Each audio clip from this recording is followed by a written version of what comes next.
20 seconds to live.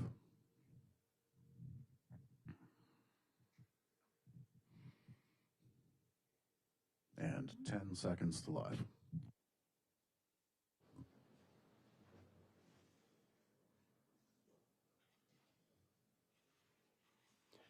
Bonjour tout le monde. Good morning, everyone. My name is Paul Bodicher, and I'm pleased to welcome you all to the Bank of Canada and this morning's press conference about today's interest rate announcement. Comme d'habitude, le gouverneur Macklem va prononcer une déclaration préliminaire avant que nous tournions à vos questions. After his opening remarks, Governor Macklem and Senior Deputy Governor Carolyn Rogers will be happy to take your questions for about a half an hour or so. Alors, Monsieur le Gouverneur, à vous la parole. Thank you, Paul, and good morning. I'm very pleased to be here with the Senior Deputy Governor to discuss today's monetary policy decision. Today, Governing Council maintained the policy interest rate at 2.75%. Uncertainty remains high. The Canadian economy is softer, but not sharply weaker. And we've seen some firmness in recent inflation data. Against this backdrop, we decided to hold the policy rate unchanged as we continue to gain more information on U.S. trade policy and its impacts. Aujourd'hui, le Conseil de direction a maintenu le taux directeur à 2,75. Today, Governing Council maintained the policy interest rate at 2.3%. L'économie canadienne s'est Uncertainty remains affaiblie, high. mais The pas Canadian de façon economy is softer, marquée. but not sharply Et weaker. les récentes And we've données seen sur some l'inflation firmness in sont recent légèrement inflation plus data. forts que prévu. Against Dans this ce contexte, backdrop, on a we décidé de laisser le decided taux to hold the directeur policy rate inchangé, le temps unchanged d'amasser plus while we d'informations sur continue la to politique gain more commerciale information américaine on et U.S. ses trade effets. policy and its impacts. Le conflit commercial trade conflict déclenché par les initiated États-Unis by the reste United le States plus grand obstacle remains the pour biggest l'économie headwind canadienne. facing the Canadian The trade economy. conflict initiated by the United States remains the biggest headwind facing the Canadian economy. Since our April decision, the U.S. administration has continued to increase and roll back various tariffs. China and the United States have stepped back from extremely high tariffs, and bilateral trade negotiations have begun with a number of countries. The extreme financial turmoil we saw in April has moderated, and stock markets have recovered their losses. However, the outcomes of the trade negotiations are highly uncertain. Tariffs are well above their levels at the beginning of 2025, and new trade actions are still being threatened. The recent further increases in U.S. tariffs on steel and aluminum announced today underline the unpredictability of U.S. trade policy. In addition to the uncertainty about U.S. tariffs, there's also uncertainty about their impacts. At its April decision, Governing Council said it would pay close attention to four things: the extent to which higher tariffs reduce demand for Canadian exports, how much this spills over into business investment, employment, and consumer spending, how much and how quickly cost increases are passed on to consumer prices, and how inflation expectations evolve. Since then, there is partial information on some of these risks and uncertainties. Let me provide an update. So far, the U.S. economy has proven resilient. Imports were strong as businesses tried to get ahead of tariffs, and that pulled down first quarter U.S. GDP. But domestic demand remained relatively strong. Early indicators for the second quarter suggest a rebound in growth as imports fall back and domestic demand continues to expand. The flip side of the strength in U.S. imports was a surge in Canadian exports. This boosted first quarter GDP growth in Canada, which came in at 2.2%, slightly stronger than the bank had forecast. The composition of growth was largely as expected. Exports and inventories were strong, but final domestic demand was roughly flat. Strong spending on machinery and equipment held up growth in business investment by more than expected. Consumer spending slowed from a very strong fourth quarter pace, but continued to grow despite a sharp drop in consumer confidence. Housing activity contracted as resales fell significantly, and government spending also declined. The labor market has weakened, with job losses concentrated in trade-intensive sectors. The unemployment rate the unemployment rate rose to 6.9% in April. So far, employment has held up across sectors that are less exposed to trade. But businesses are generally telling us they plan to scale back hiring. The pull forward in exports and inventory accumulation in the first quarter borrows economic strength from the future. So the second quarter is expected to be much weaker. Spending by Canadian families and businesses has shown some resilience in the face of U.S. tariffs and heightened uncertainty. But they are likely to remain cautious, suggesting domestic spending will remain subdued. It's still too early to see the direct effects of retaliatory tariffs in consumer price data. What we can see clearly is the impact of the elimination of the consumer carbon tax. This knocked 0.6 percentage points off inflation in April, largely due to lower gasoline prices, and pulled headline inflation down to 1.7%. This tax effect will remain in the year-over-year change in the CPI for the next 11 months before falling out next April. Inflation excluding taxes was 2.3% in April, slightly stronger than the bank had expected and up from 2.1% in March. The bank's preferred measures of core inflation, as well as other measures of underlying inflation, moved up in April. There is some unusual volatility in inflation, but these measures suggest underlying inflation could be firmer than we thought. Higher core inflation can be partly attributed to higher goods prices, including food, and may reflect the effects of trade disruption. Many businesses are telling us they are already facing higher costs related to finding alternative suppliers and developing new markets. The bank will be watching measures of underlying inflation closely to gauge how inflationary pressures are evolving. The bank is also watching inflation expectations closely. In April, we reported consumers and businesses expect prices to rise as a result of tariffs, while longer-term inflation expectations remained well anchored. Recent surveys continue to show consumers are bracing for higher prices, and many businesses say they intend to pass on tariff costs. Le Conseil de direction va continuer d'analyser l'évolution et la force des pressions sur l'inflation, celle à la baisse due à l'affaiblissement de l'économie et celle à la hausse découlant de la montée des coûts. Pour cette décision, il y avait un consensus clair pour laisser le taux directeur inchangé afin d'amasser plus d'informations. Les avis étaient plus partagés sur la trajectoire plutôt directeur. Dans l'ensemble, les membres du Conseil étaient d'avis qu'il pourrait être nécessaire de baisser le taux directeur si les droits de douane américaines et l'incertitude font ralentir l'économie et si les pressions inflationnistes dues au coût sont maîtrisées. Vu l'incertitude hors du commun, le Conseil procède avec prudence en portant une attention particulière aux risques. Cela implique d'être moins tourné vers l'avenir que d'habitude. Notre priorité est de préserver la confiance des Canadiennes et Canadiens dans la stabilité des prix pendant cette période de bouleversement mondiaux. On va continuer de soutenir la croissance économique tout en s'assurant que l'inflation reste bien maîtrisée. Governing Council will continue to assess the timing and strength of both the downward pressure on inflation from a weaker economy and the upward pressure from higher costs. At this decision, there was a clear consensus to hold the policy rate unchanged as we gain more information. We also discussed the path ahead for the policy interest rate. Here, there was more diversity of views. On balance, members thought there could be a need for a reduction in the policy rate if the economy weakens in the face of continued U.S. tariffs and uncertainty, and cost pressures on inflation are contained. Faced with unusual uncertainty, Governing Council is proceeding carefully with particular attention to the risks. This means we are being less forward-looking than usual. We are focused on ensuring that Canadians continue to have confidence in price stability through this period of global upheaval. We will continue to support economic growth while ensuring inflation remains well controlled.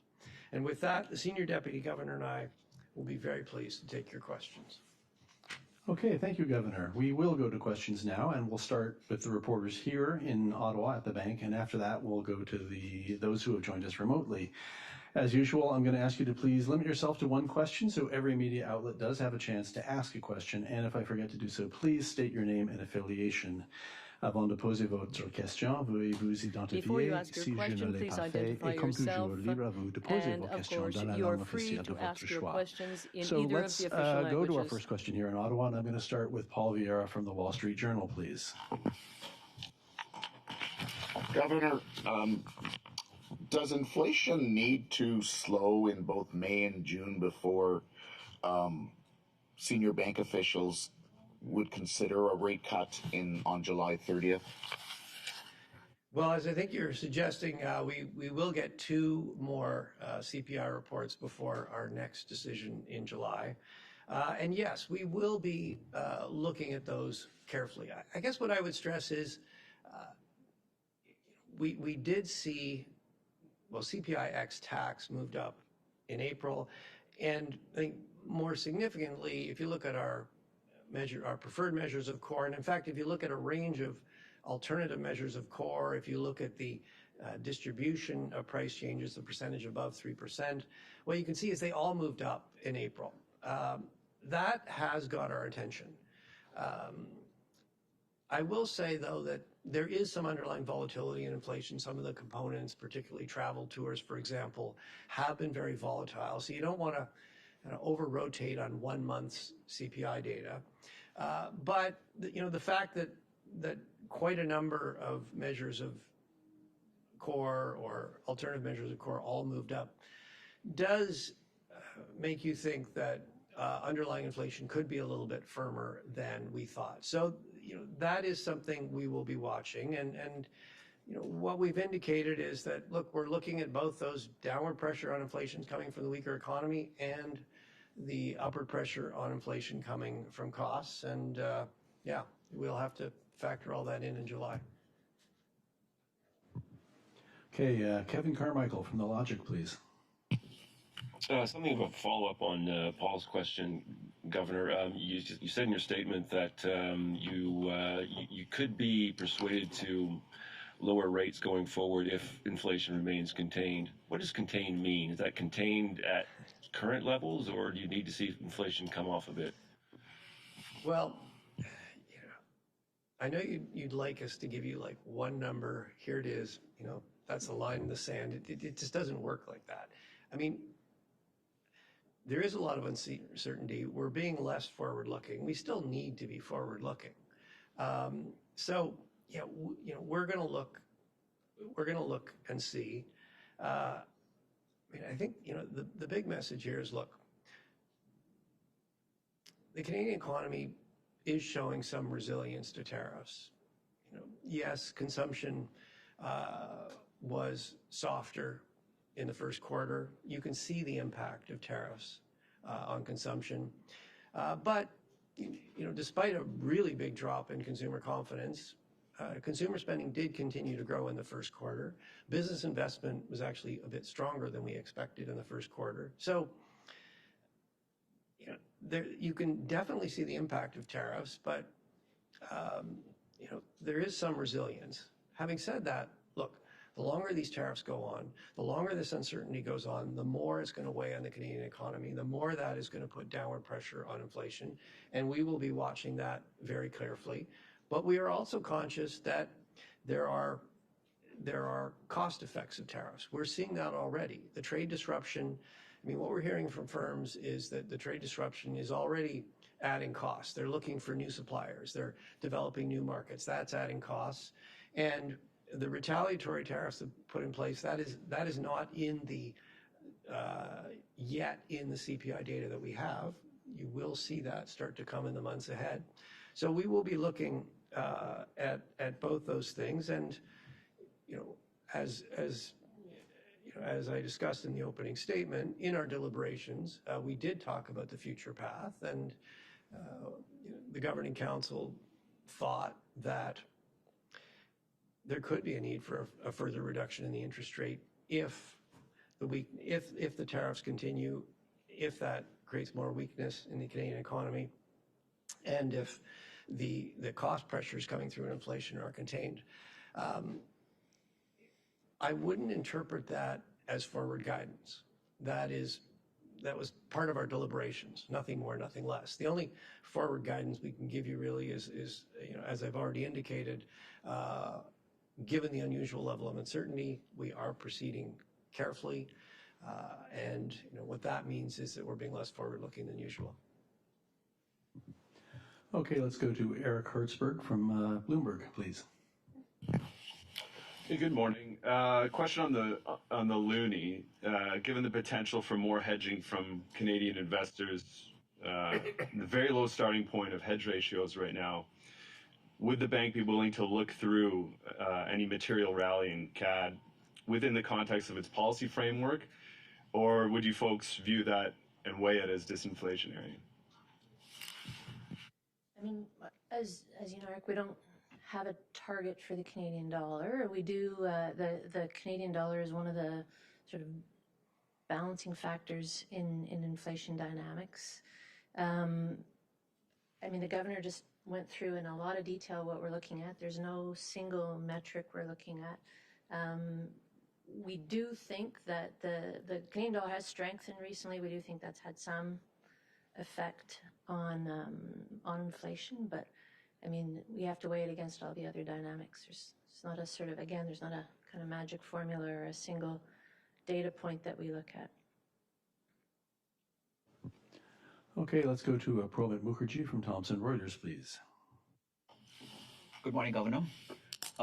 Governor, considering the Q1 GDP data and the March data and the April flash estimate, where do you see the economy as currently relative to the two scenarios that you had given us in April? Yes, the two scenarios. Well, I think the short version is U.S. trade policy continues to be very unpredictable. Look at the announcement today, or coming into the force of the announcement today, to raise double the tariffs on steel and aluminum. Since April, what have we seen? Well, we've seen President Trump continue to make announcements, rolling back some tariffs, increasing them, rolling them back. I think that the short answer is it's still a moving target. We're somewhere between the two scenarios, but it's still a moving target, and we'll have to see where things go. There's a reason why the first line of the statement was uncertainty is still high, and that's really what it's referring to. I will say, since April, the likelihood of the scenario 2, which is a pretty extreme, protracted, severe trade war, that the likelihood of that does appear to have come down somewhat. China and the U.S. have stepped back from the extremely high tariffs that they had imposed and counterimposed. And the U.S. is negotiating with a number of countries, including Canada. That has the potential to roll tariffs back at least some way. But at this point, the outcome of those negotiations remains pretty uncertain. Looking ahead to April, as I said, coming out of the G7 meeting a couple of weeks ago, I hope the situation becomes clear and we can go back to a more usual forecast, or at least a central scenario with some risks. But that's really going to depend on how things play out. So we'll see. Okay, we'll go to the back of the room now, and Craig Lord from the Canadian Press, please. Thanks, Governors. How is the lack of a spring budget from the federal government affecting your decision-making and forecasting at the bank? Well, I mean, we're doing what we always do. When governments announce new spending plans, new fiscal plans, we take those on board. We build those into our outlook. So, whatever announcements come out of the government that are, they're concrete, clear plans with numbers on them, we will take those on board. With respect to the government's plan to have a budget in the fall, to be frank, the budget is not the biggest source of uncertainty facing the Canadian economy. It's U.S. tariffs. Okay, we'll come to this side of the room now, and I'll start with Jordan Gowling, please, from the Financial Post. Hi, Governor. How much of a role did trade disruption play in the rise of core inflation in April? Can you unpack what you're seeing in the data? Because in your earlier remarks, you said that it's kind of having some impact. To be really blunt, Jordan, it's a hard question to answer. And the reason it's hard is, so we're not seeing yet in the published CPI data the effects of retaliatory tariffs. It's still too soon to see those. So those are the ones that you can track more directly because you know what things have tariffs on them, and so you can track those prices in the CPI. And in addition to the published CPI, we also get disaggregated sort of micro CPI data. So we will be able to see, tariff versus non-tariff goods going forward, or how that is playing out. But it's too early to see that in the data yet. That will come in the coming months. However, that doesn't mean that the trade disruption isn't having any impact on prices, because certainly what we hear from businesses is they're looking for new suppliers to try to avoid tariffs. They're looking for new markets to sell their goods overseas, not in the United States, where they're subject to tariffs. Those things have costs. If the new supplier had been less expensive, they would have already been buying from the new supplier. The fact that they're going to a new one suggests it's more expensive. That has costs. But because that's spread out through many goods, it's hard to say that, it's hard to really pinpoint it at this point. The other thing that's going on, getting back to a previous question about the exchange rate depreciated. It was around 73, it went down as low as 68, it's now back 72, 73 cents. But some of that depreciation may also be coming through the goods prices we're seeing now, because it takes some time for that to get passed through. As Carolyn suggested, that's now going to, assuming the dollar stays 72, 73 cents, that'll start to work in the other direction. So, and then finally, look, 1 month CPI, there's always a bit of volatility month to month. Some of the components like travel tours have been quite volatile. As I said, we're going to get 2 more CPI reports between now and our July decision. We will be parsing this question very carefully. Well, maybe just add to what the governor said. This is where we're doing more outreach than we normally do. We're talking to businesses, so we're trying to, the data tells us one thing, but talking to Canadian businesses gives us the kind of information the governor's talking about, looking for new suppliers, carrying more inventory, and every time an announcement's made, businesses are left to kind of figure out what it means. All of that has costs. You're also seeing it in what businesses are telling us they anticipate is going to happen to their costs and to their prices and stuff. So we're putting a lot of weight right now on what we call soft data or intel we're getting from businesses. Our colleague Sharon Kazicki, Deputy Governor Sharon Kazicki, will be giving a speech tomorrow that'll kind of outline some of this. So, yeah. Okay, Najuda Amalise from the Globe and Mail, please. Hi, Governor. 8 weeks ago, you cited uncertainty. Now you're citing uncertainty again, and it doesn't look like that's going to change anytime soon. So I'm wondering if this constant evolution of trade policy continues, doesn't that uncertainty alone tilt things in favor of a rate cut? There's no question that, look, uncertainty is bad for business. It's bad for households. If you're a business and you don't know how much demand there's going to be for your product, you're obviously going to be much less to invest. So you're right. Uncertainty delays investment. It makes households more cautious. And so, yes, that will tend to weaken activity. And yes, you're seeing that in the Canadian economy. So, as I indicated, when the Governing Council deliberated about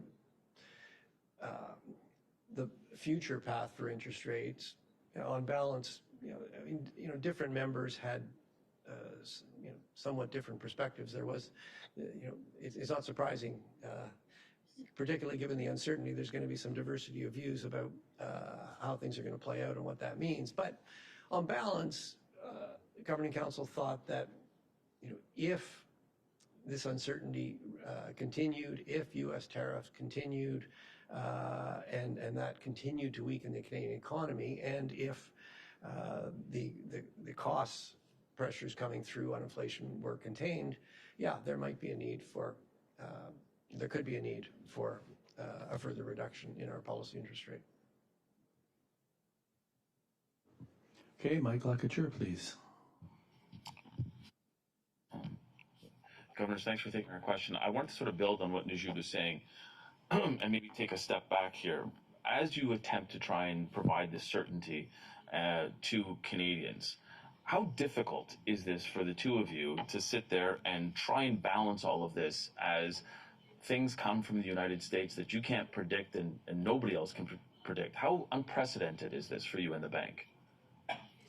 Well, look, okay, it's difficult for us, but what I'm more worried about is it's difficult for businesses that are faced with new rules of the game every week.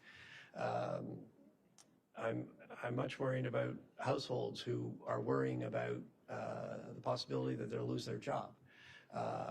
They're also trying to navigate. They don't want to pay higher prices. They're trying to navigate how are we going to find lower cost things, goods to buy that get around tariffs. So, look, it's really hard it's very difficult for everyone. I think looking forward, if Canada can get a renewed trade agreement with the United States that reduces uncertainty, the rules are clearer, and that has some durability, I think that will help everybody get on with decisions that will, to get back to Najib's question, that will reduce uncertainty, and you'll see some rebound in activity. That hasn't happened yet. The prospect is there. The sooner that happens, the better. And we're certainly, like everybody else, we're watching announcements coming out of the White House very closely. So yes, look, it makes forecasting the Canadian economy more difficult, but that's just a reflection of the fact that it's more difficult for everybody. Okay, and our final question here in the room in Ottawa is Pamela Ametisamayo from Market News. Good morning, Governor. The last decision had a reference to the bank potentially acting decisively if the economy broke clearly one direction or another, and that phrase is not here this time in this statement. So does that suggest that the two-sided risks have moderated a bit? I wouldn't over-rotate on, it was there last time, it's not there this time. I mean, each time we write these, we have our deliberations, and then we write down what came out of those deliberations. I think what is there this time that wasn't there last time was we gave some indication of our reaction function as we move forward. So, yes, I think, look, we did repeat that we're continuing, given the uncertainty remains high, we are continuing to proceed carefully. That means we're being less forward-looking. And yes, look, as the situation becomes clear, we have been clear. We will support economic activity while ensuring that inflation is well controlled. Okay, that's it for Ottawa. We will now go to those reporters who have joined us remotely. I will remind you folks on the line, please only come off mute just to ask your question, then go back on mute as soon as you have finished so that everyone can hear the response. I'm going to start with Max Sato from Mace News before calling on Anna Pereira of the Toronto Star. So Max, please go ahead. Thanks. Thank you, Paul. Can you hear me? Yes, very well. Okay, Governor, my question is, many Canadian companies are still heavily reliant on U.S. Market, and some obviously find it still easier to just sell their goods and services south of the border instead of relying more on interprovincial trade, even though there's not much of a barrier there, or seeking new markets overseas. How does this trend affect Canada's resilience in times of, global crises in the future, and how does it affect your policy at the Bank of Canada? Well, you are right that this is not a new feature of the Canadian economy, and in periods where we faced much weaker demand from the United States, it has had major repercussions on our Canadian economy. It happened in 08-09. The banking crisis in the United States created a very severe recession in the United States. Demand for Canadian exports plummeted, and that really sideswiped the Canadian economy. It's happening again now. A very different source, but U.S. tariffs will reduce demand for Canadian exports. So far, we saw in the first quarter, we saw a big boost in Canadian exports as they tried to get ahead of tariffs. But unfortunately, the flip, when you pull it forward, that's going to reverse. And so we think the second quarter will be substantially weaker than the first. We think exports and inventories will kick into reverse, and that will pull GDP growth down. You are seeing the consequences. And I guess what I would stress is that, look, the longer this goes on, the bigger the consequences will be. Coming back to sort of broader Canadian policy, look, I do think this underlines something that we've actually been talking about for more than a decade. Canada's trade is very concentrated with the United States. Look, it's always going to be concentrated with the United States. Just look at a map. In Canada, United States, geography is determinant. But that doesn't mean we can't diversify our trade. And I think, this experience underlines the need to diversify our trade to overseas markets. It also underlines the opportunity to do a better job of developing our internal Canadian market. If we can substantially, comprehensively reduce interprovincial trade barriers and at the same time improve east-west transportation, there is a potential to have more trade within the country and grow our internal market rather than relying as much on north-south trade. So, look, I think, unfortunately, this where we are now underlines again that there is a need for us to diversify our trade as well as develop our own internal market. Okay, next I am calling on Anna Pereira from the Toronto Star, and then I'll go to John McFarland from Yahoo Finance. Anna, please. Hello, good morning. Given the current U.S. administration, it sounds like we'll be living under uncertainty for a while. So what will it take for the Bank of Canada to provide an official forecast for the economy again? And given that we've already received, some insight into this, there are some patterns, some news, do you expect it to be ready to deliver one in July at the monetary policy report release? It is absolutely our hope that we can get back to delivering a forecast or at least a central scenario by July, Anna. A lot depends on the news we get. We just had a question about the sort of pace and volatility of trade policy announcements coming out of the U.S. So we're a little bit at the mercy of that, but certainly it is our intention to get back to a central scenario. I mean, we've talked about really the two types of uncertainty we're dealing with. There is the policy level of uncertainty, just what announcements are made and how long they actually remain in place. They have to be there long enough that we can actually digest them and produce a scenario with them. But even once we have that level of certainty, there is the next layer, which is how do those policy announcements feed through the economy and affect things like growth and inflation and employment and all those things. So you sort of need to get to a certain level of resolution on the first layer of uncertainty to get to the next one.